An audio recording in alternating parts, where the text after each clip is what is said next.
A paz do Senhor, seja bem-vindo a mais uma aula aqui do EBD em Foco. Eu me chamo Herberson e nesta aula eu vou ministrar a lição número 2, que tem como título Imagens Bíblicas da Igreja. Nós estamos estudando a revista CPAD do primeiro trimestre do ano 2024 e agora a gente vai continuar o nosso estudo sobre a Igreja de Cristo. Nós estudamos na lição anterior sobre a origem da igreja. Eu acredito que você já acompanhou as aulas aqui no EBD em Foco, na sua igreja, e agora nós vamos nos aprofundar um pouco mais e ver aqui quais foram as figuras de linguagem que os escritores bíblicos usaram para descrever algumas funções, algumas características da igreja. É muito importante nós estudarmos sobre figuras de linguagem porque elas estão presentes no nosso cotidiano, elas estão presentes na Bíblia, nos textos que a gente lê. É importante a gente ver qual é o propósito disso, porque assim, Paulo usa algumas figuras de linguagem que a gente vai ver aqui. Ele fala que a igreja, por exemplo, é a esposa de Cristo. Por que ele usa essa figura de linguagem? Qual é o papel da esposa? Como que a esposa deve agir? Como que o marido deve agir? Então, assim, tem essa comparação com algo que a gente conhece no cotidiano e isso é levado para uma dimensão espiritual, é levado para um entendimento mais profundo daquilo que está sendo explicado, que no caso aqui é a igreja, o relacionamento entre Cristo e a igreja. É muito parecido com o relacionamento entre a esposa e o esposo. Então eu convido você a assistir essa aula até o final, porque aqui nós temos lições preciosas para a nossa vida, para nós entendermos de fato o que é a igreja, qual é o papel da igreja, qual a função da igreja. Então se você é professor da EBD, aluno da EBD, acompanhe essa aula aqui, nós vamos passar por cada tópico e subtópico usando o slide em PowerPoint. Então no primeiro tópico a gente vai falar sobre as imagens que descrevem um relacionamento. Então aqui a gente vai debater sobre o que significa a igreja ser a noiva de Cristo, a esposa de Cristo, o rebanho de Deus. Então tudo isso dentro do primeiro tópico. No segundo tópico a gente vai falar sobre imagens que descrevem uma função. A passagem principal aqui é 1 Pedro 2,9, que a gente vai falar que a igreja é geração eleita, sacerdócio real, nação santa, povo adquirido. Ou seja, nós somos tudo isso, com imagens do Antigo Testamento. E também vamos falar aqui que a igreja é o corpo de Cristo, que talvez seja assim a figura de linguagem mais completa para apresentar de fato o que é a igreja. Vou falar sobre isso depois, quando chegar nesse tópico. E no terceiro tópico, nós vamos falar sobre imagens que descrevem a habitação e vamos apresentar aqui a igreja como sendo o santuário de Deus e a casa de Deus, pois sabemos que o Espírito Santo habita em nós. Então eu convido você a assistir essa aula até o final. Vamos usar aqui o nosso slide em PowerPoint. Nossos slides são 100% baseados na revista, com imagens de qualidade e vem pronto para ser usado. Então se você é professor da EBD e quer ministrar uma aula de excelência na sua igreja, na sua classe da EBD, acesse agora ebdemfoco.com e baixe os slides, porque eu tenho certeza que vai ser uma bênção na sua vida. O nosso slide ele é em PowerPoint, você pode editar, modificar se você quiser. Ele é postado com uma semana de antecedência, então basta você acessar a plataforma e fazer o download do slide. Nós temos experiência na produção de slides e subsídios da revista CPAD, então desde 2016 nós estamos produzindo esse conteúdo e já fizemos mais de 750 slides. E você pode baixar todos esses slides na nossa plataforma. E agora eu vou apresentar uma novidade do EBD em Foco. Nós disponibilizamos todos os nossos slides antigos gratuitamente. Isso mesmo, você pode baixar de graça. Você não precisa ser assinante para baixar os slides antigos. Eu vou mostrar aqui como que funciona essa questão dos slides antigos. Rapidinho aqui. Essa é a página do EBD em Foco que você vai ver quando entrar no site ebdemfoco.com. Então aqui você não precisa cadastrar, não precisa criar conta, não precisa fazer assinatura. Simplesmente entre na página. Está aqui, ó, slides grátis. Você clica para acessar esses slides e vai abrir aqui os slides em PDF. Essa é a observação. Os slides estão disponíveis em PDF. O PowerPoint é somente para quem é assinante. Porém, o PDF já vem com todo o conteúdo e você pode apresentar na sua igreja. Então, você pode escolher um slide aqui, por exemplo, escolhi um slide e eu vou baixar esse slide. No computador, aparece essa setinha aqui para baixo, você vai fazer o download, né? No celular, essa setinha não aparece, mas ela aparece aqui no canto. Você clica e vai aparecer aqui download. Então, é muito fácil de acessar. Então, aqui tem todos os slides. A gente está disponibilizando aos poucos, porque dá um trabalhinho, mas você já consegue baixar. E você pode pesquisar, por exemplo, igreja. Você pesquisa aqui igreja e aparece todos os slides do passado que nós falamos sobre a igreja. Então aqui pode te ajudar bastante para ministrar as aulas atuais e também para ministrar na sua igreja algum estudo que você esteja precisando. Você pode pesquisar também por passagem bíblica. Você pode colocar aqui Romanos, por exemplo, e vai aparecer todas as lições anteriores que tiveram a passagem bíblica aí principal, né, a leitura bíblica em classe, em Romanos. Então aqui está vários slides de Romanos, sobre Romanos, né? Então é bem interessante, vale a pena você acessar, está disponível para assinante e não assinante. Vale ressaltar que quem é assinante consegue baixar o slide em PowerPoint, os antigos e os atuais, e quem não é assinante baixa somente em PDF os antigos. O slide atual não está disponível aqui nessa página, somente para quem é assinante. E quem é assinante acessa os slides atuais em PowerPoint de adultos e de jovens e vários bônus, como slide de escatologia, sermões em PDF, curso básico de teologia e cursos diversos. Então acesse aí a plataforma ebdenfoco.com e nós tivemos um problema com o nosso WhatsApp, o nosso número antigo, esse que termina com 2869, e estamos usando este outro número aqui, ó, 94991480220. Então este número que nós estamos usando, você acessar a nossa plataforma, vai estar lá, você vai conseguir falar conosco pelo WhatsApp, basta mandar uma mensagem para a gente. Vamos para o conteúdo da nossa lição. Texto áureo diz assim: mas vós sois a geração eleita, o sacerdócio real, a nação santa, o povo adquirido, para que anuncieis as virtudes daquele que vos chamou das trevas para a sua maravilhosa luz. Primeira carta de Pedro, capítulo 2, versículo 9.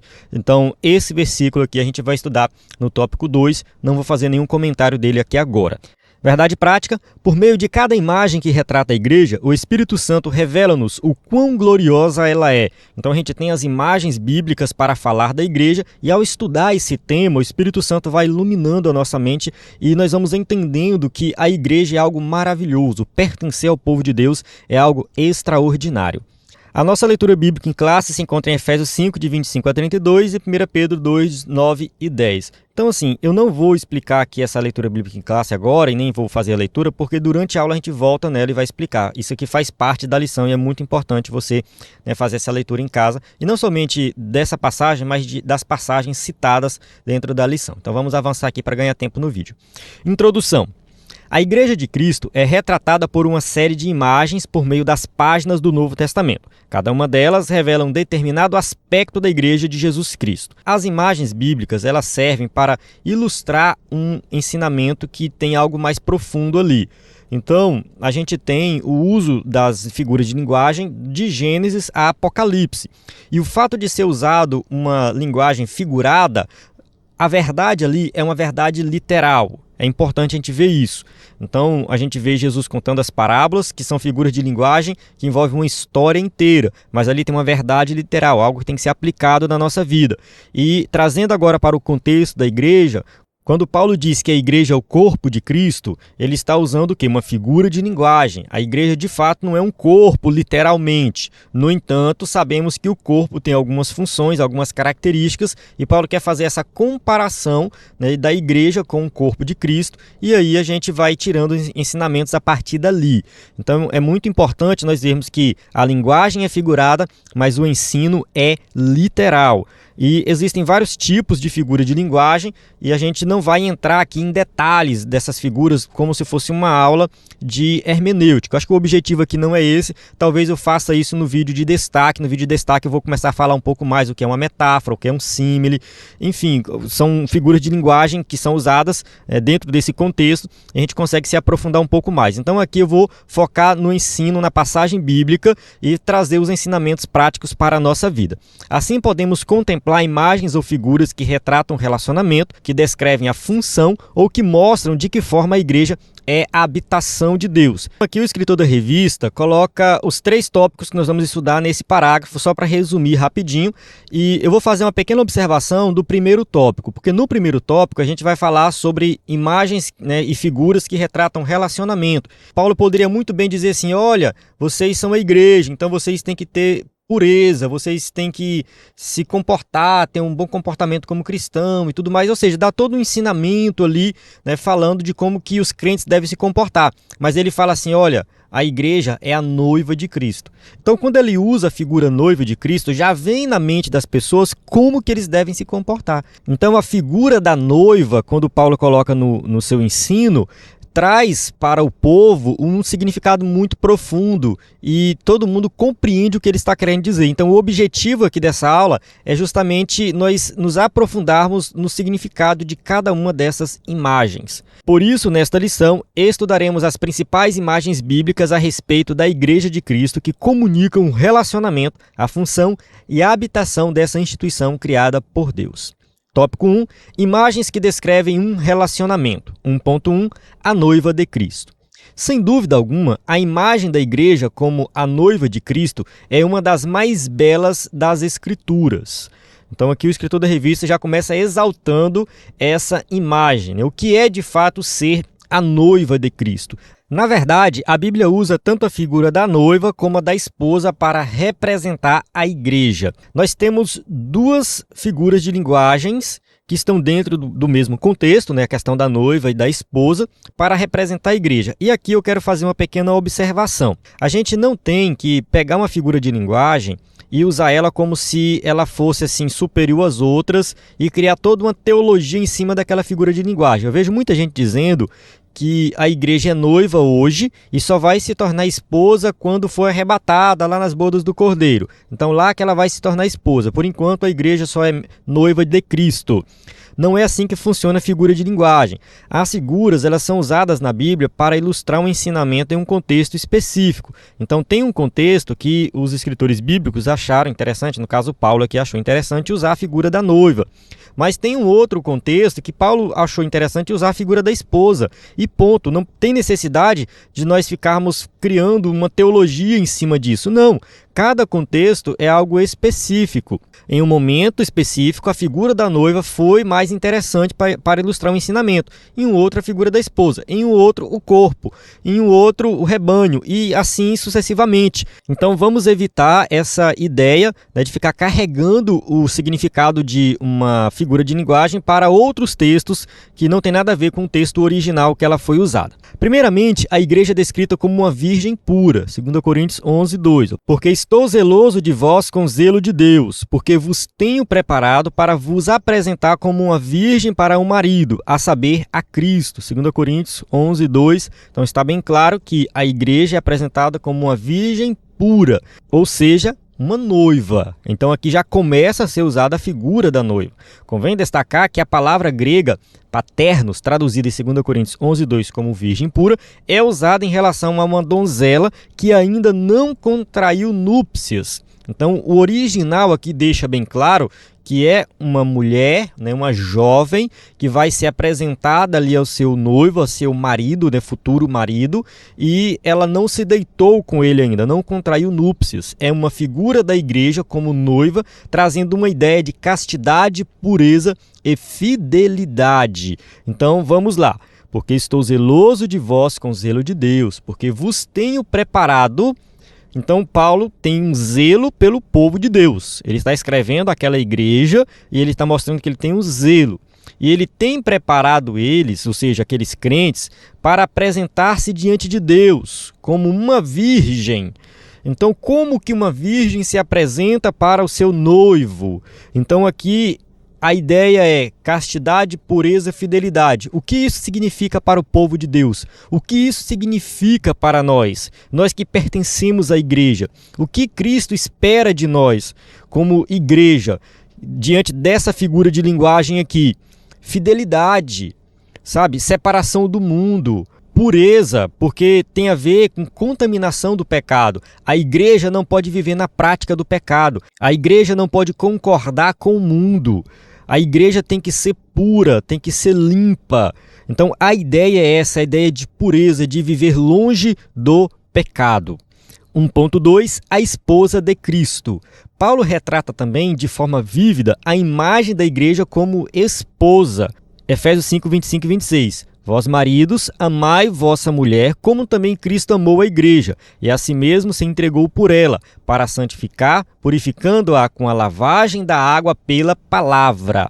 E o objetivo dessa passagem de Efésios é ensinar sobre o relacionamento do marido com a esposa. E aí Paulo pega o relacionamento da igreja com Cristo e faz essa comparação. Então eu vejo aqui como uma via de mão dupla. Paulo apresenta assim: olha, marido, você quer se relacionar com sua esposa? Olhe como Cristo se relaciona com a igreja. E a mesma forma, ele fala para a igreja: olha, igreja, vocês têm que se relacionar com Cristo da mesma forma que a mulher se relaciona com o esposo. Então, assim, é uma via de mão dupla. Então a gente consegue tirar ensinamento dos dois lados aqui. Como que um casal deve se comportar? Olha para o relacionamento da igreja com Cristo. Como que a igreja tem que se comportar? Olha para um casamento ideal. Como seria um casamento ideal, perfeito, de um relacionamento perfeito? Então a gente tem assim uma via de mão dupla, pelo menos é a visão que eu tenho dessa passagem. Assim como é destacada a pureza da noiva, é também a da esposa. Mas devemos ressaltar que esse relacionamento de Cristo com a igreja é fundamentado no amor. Cristo amou a igreja. Então está bem claro que o amor é o foco do relacionamento saudável. O amor entre Cristo e a igreja, o amor entre o esposo e a esposa. Não é como em um relacionamento frio, fundamentado apenas no dever, mas retrata um relacionamento fundamentado, sobretudo, na realidade do amor que se entrega e se sacrifica. Então, o ponto principal dessa passagem, que está falando aqui do relacionamento da esposa com o esposo, de Cristo com a igreja, é o amor. Esse é o ponto principal.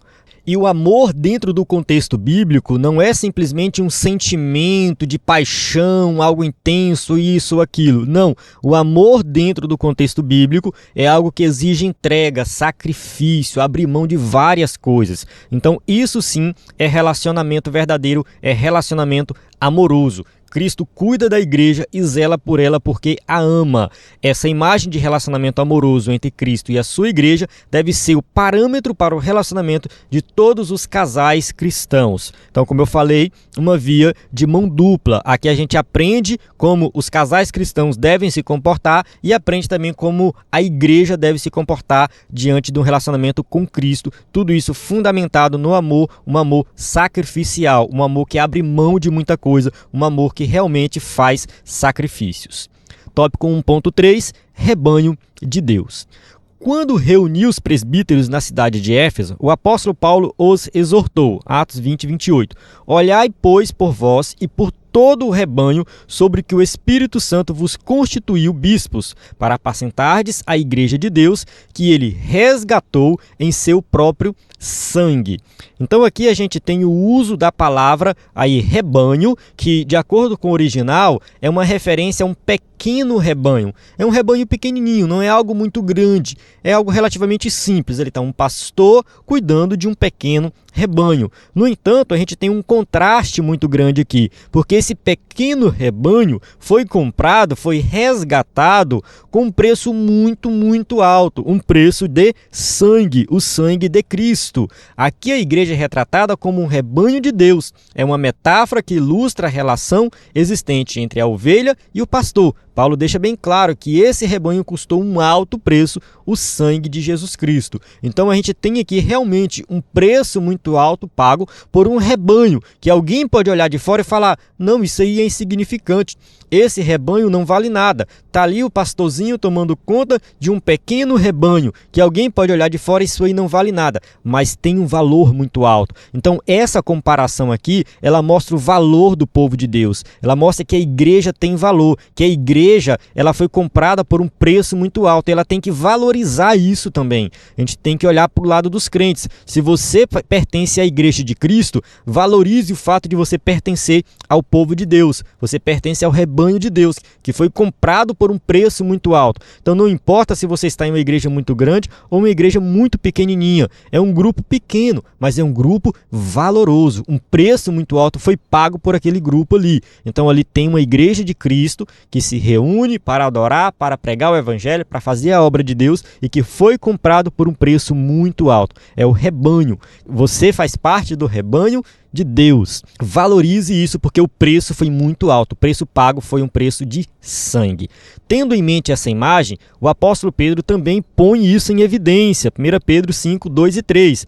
Apacentai o rebanho de Deus que está entre vós, tendo cuidado dele, não por força, mas voluntariamente, nem por torpe ganância, mas de ânimo pronto, nem como tendo domínio sobre a herança de Deus, mas servindo de exemplo ao rebanho. Pedro também usa a palavra que se refere a um pequeno rebanho e ele está passando uma instrução para quem está cuidando desse rebanho. Então, apacentar e cuide desse rebanho não é com força, não faça isso, não é com violência, não é com ganância. Aqui são ensinamentos práticos para quem vai pastorear, para quem vai cuidar do rebanho de Deus. Então, tem um ensinamento muito profundo aqui, porque o pastor ele tem que ter cuidado com as ovelhas. Ele não tem que querer dominar a força ou querer ter algum lucro em cima das ovelhas, como aqui está, né? Não por torpe ganância, mas de ânimo pronto. Então, assim, você está cuidando da herança de Deus. As palavras de Pedro devem servir de parâmetro para todo pastor que cuida do rebanho de Deus. Na verdade, ele mostra o que o pastor não pode fazer no seu trato com a igreja, pois ele deve ser um modelo para o rebanho de Deus. Então, está bem claro o que o pastor não deve fazer.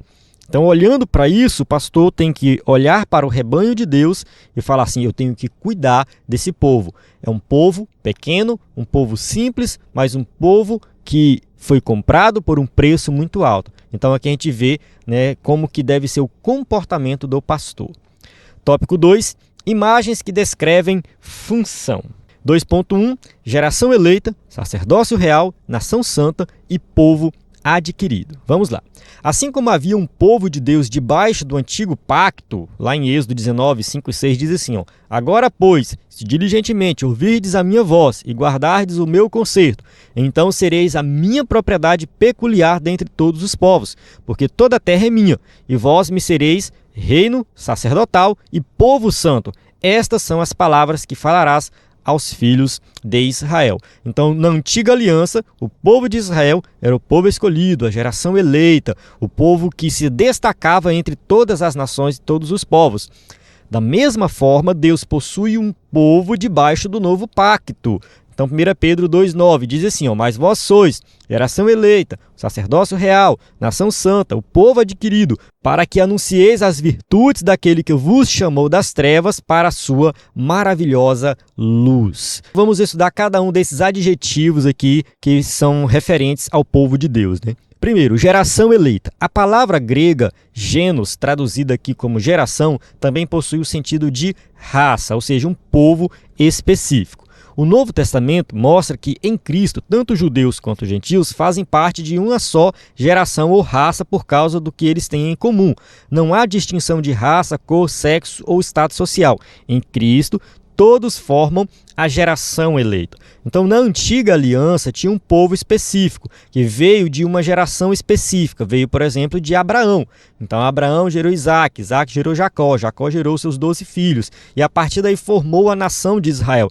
Então, a gente tem a eleição de Abraão, que ele foi escolhido por Deus, não por mérito próprio, mas pela graça de Deus. Então, ali a gente tem o quê? Uma geração eleita, um povo que veio de uma geração que Deus elegeu. Deus formou a nação de Israel. Agora, na nova aliança, não existe mais essa ideia de que pertencemos a uma descendência específica, uma geração específica. Porque somos o povo aqui escolhido de Deus de uma nação específica. Não, isso não existe. A gente tem que entender que agora o povo de Deus são todos aqueles que creem em Jesus como Salvador. Os judeus se orgulhavam de serem filhos de Abraão, porque nós somos filhos de Abraão. Jesus fala para eles, não, vocês não são filhos de Abraão. Vocês vivem no pecado, vocês vivem na mentira. Filho de Abraão é quem crê. Então, assim, nós pertencemos a uma geração eleita baseado na fé, não numa descendência genética. Avançando aqui, sacerdócio real. Em sua primeira carta, o apóstolo Pedro descreve os crentes que formam a igreja de Cristo como os que exercem um sacerdócio real. Então, o que é um sacerdócio real? Essa imagem vem do antigo sistema sacerdotal levítico. Na antiga aliança, Deus escolheu uma família, a de Arão, para oficiar como sacerdotes da mesma forma que ele fez na nova aliança. A gente precisa entender como que funcionava na antiga aliança a questão do sacerdote. Porque assim, o sacerdote era a pessoa que tinha autorização para fazer sacrifícios. Então o povo pecava, errava, fazia várias coisas lá que exigiam sacrifício. e eles levavam o animal até o sacerdote para que o sacerdote realizasse o sacrifício e fizesse a intercessão ali entre o povo e Deus. Então havia a necessidade do sacerdote que seria uma outra pessoa para fazer esse sacrifício. Então o próprio crente lá do Antigo Testamento não tinha essa autorização, dependia do sacerdote. E tinha também o sumo sacerdote, que era aquele que tinha autorização para entrar uma vez por ano no Santo dos Santos, onde ficava a Arca da Aliança para fazer intercessão por toda a nação. Então, o sistema do Antigo Testamento, o culto do Antigo Testamento, exigia essa questão do sacerdote. Então, as pessoas não tinham essa liberdade de chegar diretamente com Deus, mas tinha que passar pelo sacerdote. Eu vou avançar aqui para a gente ver o que o escritor da revista vai dizer sobre isso, que é basicamente o que eu falei para vocês aqui. Contudo, há uma diferença fundamental entre o sacerdócio exercido debaixo da Antiga Aliança e aquele exercido na Nova Aliança.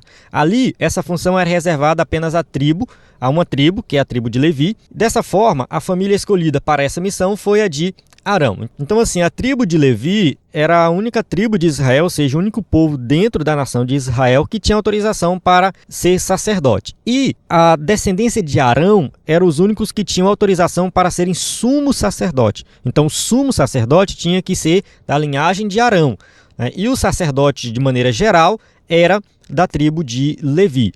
Vale ressaltar que tinha muitas funções ali no templo, né? Então, muitas funções mesmo, e os sacerdotes realizavam todas elas, tá? Eles trabalhavam bastante mesmo, porque realmente eles tinham que exercer esse papel de sacerdote para a nação como um todo. Por outro lado, debaixo da Nova Aliança, todo cristão é um sacerdote. Agora, todo cristão tem o privilégio de queimar o incenso, isso é, de exercer o ministério de oração e intercessão diante de Deus. Na Nova Aliança, não existe mais a necessidade de nós procurarmos um sacerdote específico, porque nós mesmos podemos chegar diante de Deus. O nosso sumo sacerdote é Jesus Cristo. Ele realizou o sacrifício de uma vez por todas. Não precisa mais o sacerdote, no caso o sumo sacerdote, entrar uma vez por ano no Santo dos Santos para aspergir o sangue sobre a Arca da Aliança. Não tem mais necessidade de fazer isso. O sumo sacerdote é Cristo. Nós vamos diretamente com ele. Se você quer entender mais sobre esse tema, nós temos naqueles slides que eu mostrei no começo, os slides gratuitos, antigos, em PDF, temos lições do tabernáculo, do sacrifício, sumo sacerdote. Você pode pesquisar lá que você vai encontrar. É só colocar lá sacerdote, sumo sacerdote, passagem de Levítico, você vai encontrar lá para você se aprofundar nesse tema. Então, para deixar bem claro, hoje nós crentes somos sacerdotes. Nós chegamos diante de Deus em oração. Não precisamos de um intercessor. Na verdade, nós temos um intercessor que é Cristo, mas nós vamos diretamente com ele e não tem a necessidade de um sacerdote humano, de uma tribo específica, de um povo específico. E para encerrar essa parte, nação santa e um povo adquirido.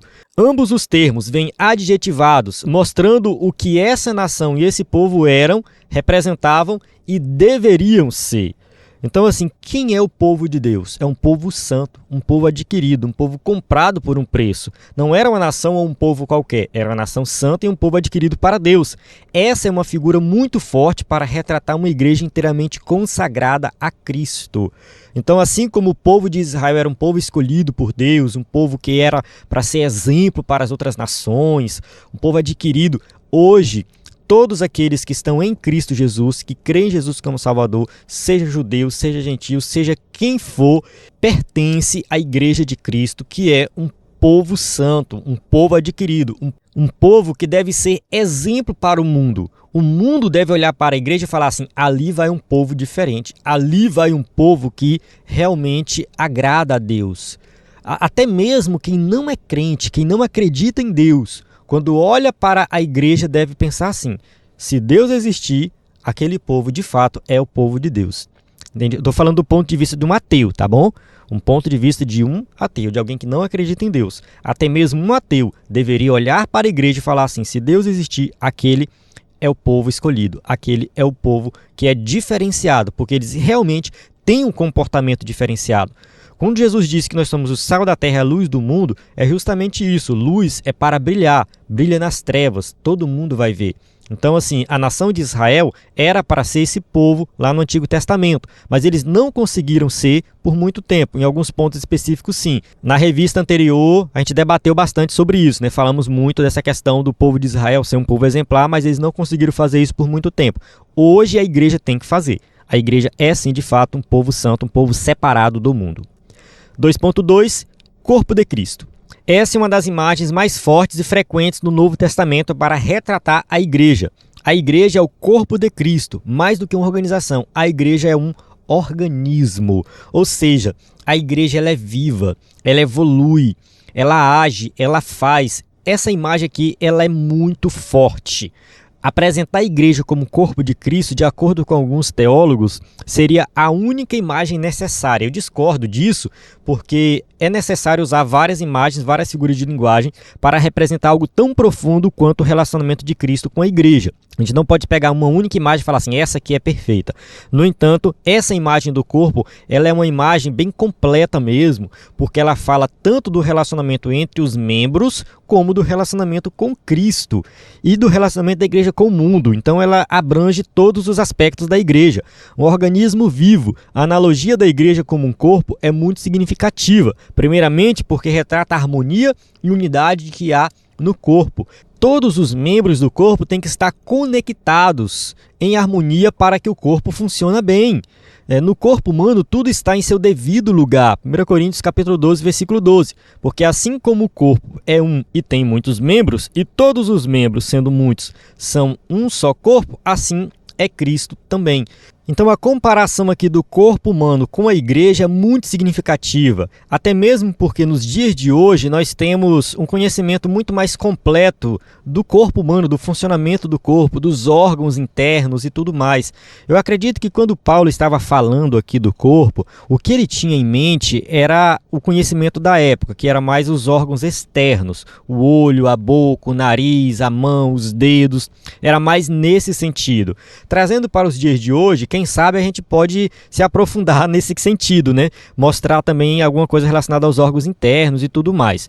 No entanto, o que deve ficar bem claro aqui é que um corpo tem que funcionar em harmonia e um membro não pode se sobressair sobre os outros. E se um membro se prejudicar, a gente sabe muito bem que se a gente machucar o dedinho do pé, a gente já começa a andar meio torto, né? Então, assim, um dedinho midinho do pé que parece que não tem significado nenhum, que não serve para nada. Se ele começar a doer, todo o corpo é prejudicado. Então, todos os membros são igualmente importantes. Então, todos os membros cooperam para o bom funcionamento do corpo. 1 Coríntios 12, 21 e 22. E o olho não pode dizer à mão, não tenho necessidade de ti, nem ainda a cabeça aos pés, não tenho necessidade de vós. Antes, os membros do corpo, que parecem ser os mais fracos, são necessários. Então não existe um membro mais importante do que o outro, um mais fraco, mais importante que o outro. Pode observar que ele coloca assim, parecem ser os mais fracos, só parece. Mas ele não é, porque ele é importante. Avançando aqui, logo, nenhum membro faz menos parte do corpo do que os demais. Todos são necessários. A variedade de órgãos, membros e funções constitui a essência da vida física. Vale a leitura aqui de 1 Coríntios 12, 27. O escritor da revista não colocou no slide, mas eu vou ler aqui. Eu falo assim, ora, vocês são o corpo de Cristo e cada um de vocês individualmente é membro desse corpo. Então todos nós somos membros do corpo, todos nós temos uma função importante no corpo. Essa imagem do corpo, ela deve ser ensinada com mais frequência na igreja, porque eu vejo muitas pessoas achando que não são importantes. Não sou importante, eu não prego, eu não canto, eu fico só aqui no banco. Você é importante sim. Você que é professor de EBD, passe essa ideia para os seus alunos. Mostre que cada um tem a sua importância. Tem muitos crentes que falam assim, porque eu nunca fui batizado com o Espírito Santo, então eu não posso fazer nada na igreja. Tira isso da mente dessas pessoas. Você que é professor do EBD, tira isso da mente. Porque é claro que o batismo com o Espírito Santo, de acordo com a visão da Assembleia de Deus, é algo importante, deve ser buscado e tudo mais. No entanto, todo crente salvo é importante. Então todo crente salvo tem uma função no corpo. A Bíblia não vai dizer nada que um é mais importante, porque esse aqui que é batizado com o Espírito Santo, ele é mais espiritual, ele é mais importante, esse aqui que não é batizado, ele tem que ficar aqui para o canto. Até mesmo essa visão de batismo com o Espírito Santo que muitos trazem, né, de aquele que é batizado é mais espiritual, isso, do meu ponto de vista, é muito errado, é ensinado de maneira muito errada na nossa igreja. Então a gente tem que enfatizar a importância de todos os membros, todos são importantes e todos têm uma função importante no reino de Deus. Nenhum órgão pode estabelecer um monopólio do corpo, assumindo as funções dos outros. Um corpo constituído por um só órgão seria uma monstruosidade. Eu até pesquisei na internet algumas imagens que retratasse um órgão se sobressaindo sobre os outros. Eu achei muito feio, nem quis colocar aqui. Realmente é uma monstruosidade. Há um corpo que só tem uma mão, que só tem uma orelha, ou que a orelha é maior do que o restante do corpo, que a mão é maior do que o restante do corpo. Não faz sentido isso. É realmente algo muito estranho. Então, na igreja, a gente não pode ter ninguém se sobressaindo. Todos são importantes. Tópico 3. Imagens que descrevem habitação. 3.1. Santuário de Deus. Muito embora seja comum identificar a igreja a partir de uma estrutura arquitetônica, não é isso que a Bíblia identifica como sendo uma igreja. Ela é o templo do Espírito Santo. Olha só, 1 Coríntios 3,16. Não sabeis vós que sois o templo de Deus e que o Espírito de Deus habita em vós? Observe que aqui Paulo está usando o plural. Está falando assim, olha, vocês reunidos, vocês que são igreja, vocês são templo do Espírito Santo. O Espírito Santo habita em vocês, o Espírito Santo habita na igreja. A presença de Cristo na igreja vem através da habitação do Espírito Santo. Então é o povo de Deus que tem o Espírito Santo, não é a estrutura arquitetônica. Nós nos referimos à estrutura arquitetônica como igreja por causa do senso comum. Vou à igreja e tudo mais. Mas o que a gente tem que ter em mente quando falamos assim, vou à igreja, é que nós vamos nos reunir com os membros do corpo de Cristo. Então a gente tem que ter isso em mente. Não é a casa em si. A casa, a construção em si, ela é útil porque ela vai nos proteger da chuva, do sol, enfim, vai ser um ambiente muitas vezes climatizado, tem cadeira para sentar, tem uma estrutura de som que ajuda, né, que todos escutem a palavra, os louvores e tudo mais. Isso tudo é importante, faz parte, mas assim, Deus, ele não habita nessa estrutura arquitetônica, Deus habita em nós, ele habita no seu povo. No Antigo Testamento, o templo tinha um valor espiritual, de fato, né, só existia um templo, e quando aquele templo era destruído, cessava o sacrifício, eles não podiam fazer sacrifício se não fosse no templo. Hoje em dia não existe mais isso. O templo é apenas uma estrutura para abrigar as pessoas ali para ficar organizadinho. Porém, ele não tem um valor espiritual. Eu acredito nisso, tá? Eu defendo essa ideia. Eu posso orar na minha casa, eu posso ler a Bíblia na minha casa, eu posso reunir os irmãos na minha casa. A igreja de Deus, ela pode se reunir em qualquer lugar, tanto que Paulo escreve, muitas vezes a gente já falou disso no vídeo de destaque, né? A igreja que está na casa de fulano de tal. Porque assim, a igreja, ela se reunia nas casas, não era em um templo. A igreja cristã só foi construir templo depois de Constantino, no século 3 depois de Cristo, século 4, se eu não me engano, né? Constantino, se eu não me engano, é 350, por aí. Eu sou ruim dessas datas históricas, mas é por aí, lá pelo século 4. Então, assim, a igreja passou ali 300 anos se reunindo nas casas. Então, assim, o templo, ele tem um papel importante hoje, mas não é igual ao Antigo Testamento. O Espírito Santo hoje habita nos crentes. Então, a igreja é retratada como sendo um santuário, a habitação de Deus individualmente. Cada crente é um templo do Espírito Santo. Vamos ler 1 Coríntios 6,19. Ou não sabeis que o nosso corpo é o templo do Espírito Santo e que habita em vós, proveniente de Deus, e que não sois de vós mesmos? Ou seja, eu, Herberson, individualmente, tenho o Espírito Santo dentro de mim. Você, individualmente, tem o Espírito Santo dentro de você. Então, cada crente individualmente também é habitação de Deus. Mas, na sua forma corporativa, a igreja é retratada como sendo o santuário de Deus. 1 Coríntios 3, 16 e 17. A gente já leu o 16, né? Isso também significa que Deus habita a igreja. Ela é seu templo. Nesse aspecto, o apóstolo Paulo alerta sobre o perigo que há em se profanar o santuário de Deus. Vamos ler novamente 3,16, 1 Coríntios 3,16. Não sabeis vós que sois o templo de Deus e que o Espírito de Deus habita em vós? Então aqui ele está falando no plural e 1 Coríntios 6,19 ele está falando no singular. Então o Espírito Santo habita na igreja como um todo, igreja invisível, e também habita dentro de cada crente. Isso aqui é muito importante. Se nós temos o Espírito Santo dentro de nós, ele nos guia no dia a dia, ele nos ajuda a tomar as decisões, ele nos leva a orar, a ler a Bíblia. Então, assim, nós somos o povo de Deus e nós vamos adorar a Deus onde nós estivermos. Essa era a preocupação da mulher samaritana lá no capítulo 4 de João, né? Quando ela estava conversando com Jesus, ela preocupada, né? Senhor, os meus pais dizem que a gente tem que adorar no Monte Gerizim, os judeus dizem que tem que adorar lá em Jerusalém, no templo. E o que é que o Senhor diz sobre isso? Ela estava muito preocupada, onde ela deveria adorar a Deus. E aí Jesus fala assim, olha, isso não é mais importante, isso acabou.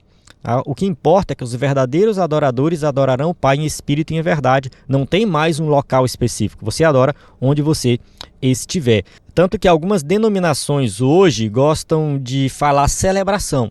Nós estamos nos reunindo para celebrar, porque eles entendem que culto você presta em todo lugar, na sua casa, no seu trabalho, você está prestando um culto a Deus o tempo todo. Quando reúne os irmãos é para fazer uma celebração. Eu gosto dessa ideia, não uso ainda, mas eu gosto e eu acho interessante as denominações que usam essa ideia de celebrar. É que tem gente que pensa que só adora a Deus lá na igreja. Ah, vou para o culto. Então lá eu presto um culto a Deus, na minha casa não. Esse pensamento ele é errado. A fala não é errada, tá? Não estou criticando quem fala assim, porque eu falo assim também. Eu vou para o culto, mas eu tenho que ter em mente que eu presto um culto a Deus onde eu estou. Na minha casa eu já presto um culto a Deus. Amém? 3.2, Casa de Deus. A igreja é descrita como sendo a casa de Deus. 1 Timóteo 3,15. Mas, se tardar, para que saibas como convém andar na casa de Deus, que é a igreja do Deus vivo, a coluna e firmeza da verdade. Então, assim, a igreja, no caso, os crentes, né, que nós já definimos igreja na primeira aula, que eu acredito que essa definição está clara na sua mente. A reunião de todos os crentes, de todos os lugares, de todas as épocas, enfim, essa é a igreja invisível de Deus. E essa igreja invisível tem uma manifestação visível na igreja local. Ela é chamada de Casa de Deus. Por que Casa de Deus? Casa de Deus é uma referência ao Antigo Testamento também. O Antigo Testamento tinha um templo que era chamado de Casa de Deus, onde estava a presença de Deus. A glória de Deus estava ali no templo. Quando o povo pecava, a glória de Deus se afastava do templo, se afastava da nação. E hoje nós, como igreja, somos a casa de Deus. E fala que é a coluna e firmeza da verdade. Por quê? Porque é a igreja que detém o evangelho. É a igreja que prega a palavra da verdade. Esse conceito da igreja como sendo a casa de Deus é derivado do Antigo Testamento, em que o povo de Deus é retratado como a casa ou família de Deus. A nação de Israel floresceu a partir da família de Jacó. Isso nos faz ver a importância da igreja como uma instituição social. Na base da sociedade está a família. Uma igreja forte é formada por famílias igualmente fortes. Então, quando a gente volta para o Antigo Testamento e vê ali o início da nação de Israel, antes de ter o templo, de ter o tabernáculo, as pessoas se reuniam também nas casas. Então, o sacerdote era o pai da família. Até Moisés, o sacerdote era o pai de família. Então, o pai, ele fazia sacrifício, ele tinha autorização. As famílias se reuniam, as famílias faziam seus cultos, seus sacrifícios individualmente. No Novo Testamento é totalmente diferente. No Novo Testamento a gente tem também o conceito de família, mas numa visão muito mais elevada, uma espiritual muito mais elevada. Então hoje a gente entende que a família é a base da sociedade e uma igreja forte é formada por famílias fortes. O inverso também é verdade. Famílias fracas tornam-se igrejas fracas. Por trás de muitos problemas sociais está a desestruturação familiar. Então, quando a gente vê uma igreja bagunçada, que tem confusão, uma igreja que o pessoal não tem harmonia, pode olhar que as famílias ali vivem do mesmo jeito. As famílias não vivem mais em harmonia, as famílias estão brigando, as famílias estão desestruturadas. A recomendação de Paulo em 1 Timóteo revela que a igreja se orienta por um padrão moral que deve nortear seu comportamento na sociedade. Então a igreja tem que ter um comportamento diferenciado para que a sociedade como um todo perceba isso. Então nós como igreja temos que nos preocupar com tudo que nós falamos, tudo que nós postamos nas redes sociais, tudo que nós fazemos no nosso trabalho. Então assim, nós somos a igreja de Deus, nós somos a casa de Deus e nós temos que ter um comportamento diferenciado, porque realmente, né, sendo igreja de Deus, nós temos que agir, né, como igreja, nós temos que agir como representantes de Cristo aqui na Terra. 3.3, o privilégio de ser igreja. À luz do que estudamos nesta lição, podemos fazer algumas considerações. Vamos lá. Primeiro, a Igreja de Cristo é uma instituição formada por salvos que se relacionam com Deus e, por isso, eles fazem parte de seu rebanho. A Igreja é uma instituição, é um organismo vivo, formada por salvos que se relacionam com Deus, seja que através da oração, da leitura da palavra, do bom comportamento, do bom testemunho, relacionamento com o próximo, tudo isso demonstra o nosso relacionamento para com Deus. Então nós fazemos parte do rebanho de Deus. Segunda, a Igreja de Cristo é uma instituição formada de salvos que exercem uma função sacerdotal diante de Deus e perante o mundo. Então nós temos essa função sacerdotal de intercessão. Nós chegamos diante de Deus como sacerdotes e nós intercedemos também pelas pessoas e pelo mundo. E finalmente, a Igreja de Cristo é uma instituição em que Deus habita e vive.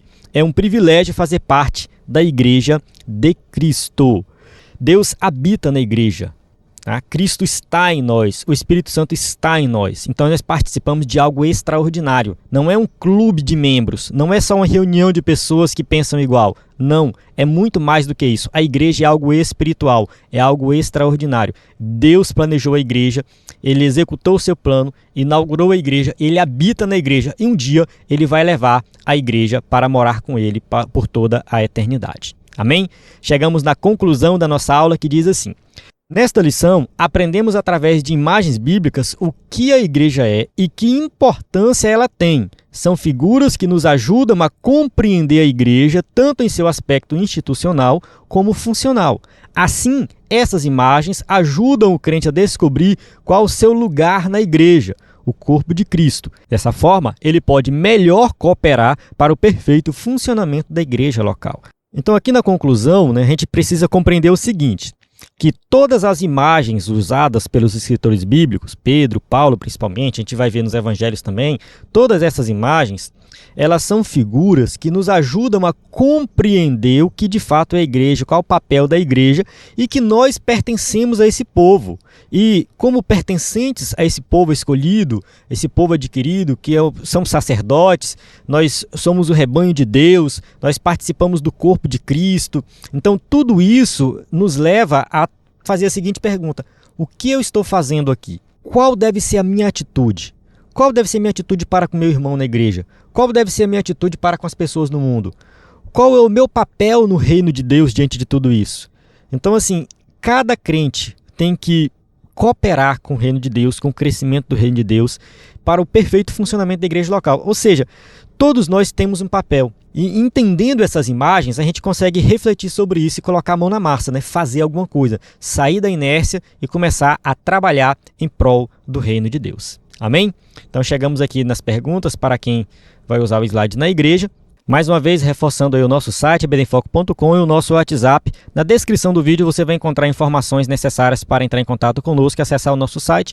Lembrando que assinante tem acesso aos slides de adultos e jovens em PowerPoint, vários bônus como slides de escatologia, sermões em PDF, curso base de teologia e cursos diversos. Então na plataforma EBD em Foco você tem tudo o que precisa para ministrar uma aula de excelência na EBD.